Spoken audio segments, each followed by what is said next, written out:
Back to one of our top stories now, and it's Australia joining 24 other nations in condemning the actions of Israel after hundreds of Palestinians were killed in recent weeks whilst queuing for aid, and that includes women and children. Hamas welcomed the statement overnight, to which, as we just reported, Israel's foreign minister said that if Hamas embraces you, then you're in the wrong place. Joining me live now out of Canberra, National Senator Matt Canavan, before he heads off to church. It's good to see you this morning, Matt. There's a couple of issues we can talk about, but just want to start off with this letter. The US didn't sign it. Should we have?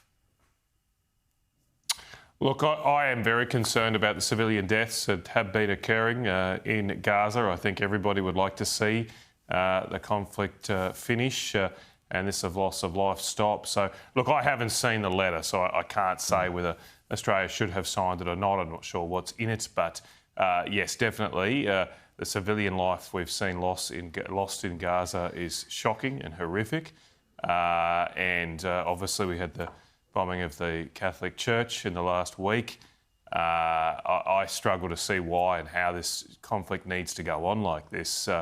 It's been over a year, well over a year now, of almost constant bombing. The images you see from what used to be Gaza just mind-blowing. So, look, I don't know enough, as I say, about the details of this particular story, but all right. Hopefully I think everybody would like to see the conflict finish. All right, so moving on to politics, the season, if you like, it kicks off today. Labor's got a 50-seat majority over the coalition. How are you feeling about things this morning, Matt?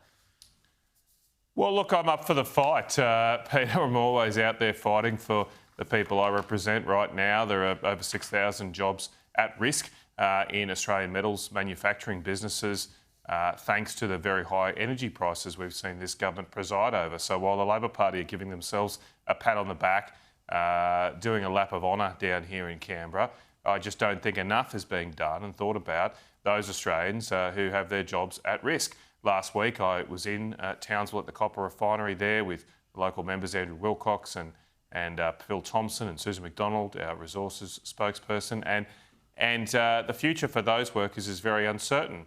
Now, we should be very good at this type of manufacturing. We traditionally have been very good at this type of manufacturing, but thanks to the loss of control of our energy system, those jobs are now at risk, and almost all of those businesses have their hand out hoping for assistance from Canberra.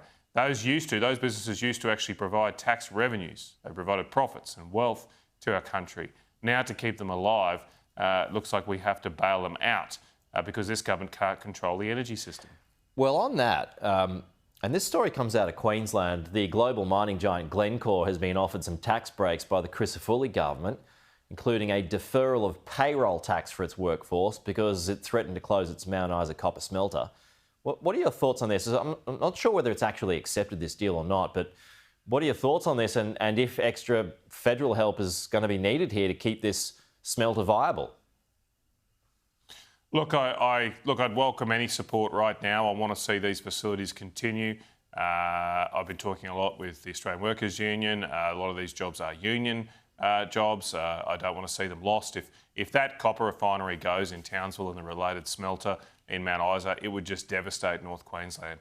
Some predictions show that unemployment in Townsville could spike to 18% if these facilities close. So that's an enormous local impact. There is a national issue here, though, which does, in my view, necessitate the federal government being involved as well. Every Joint Strike Fighter, Peter, has about 517 kilograms of copper in it.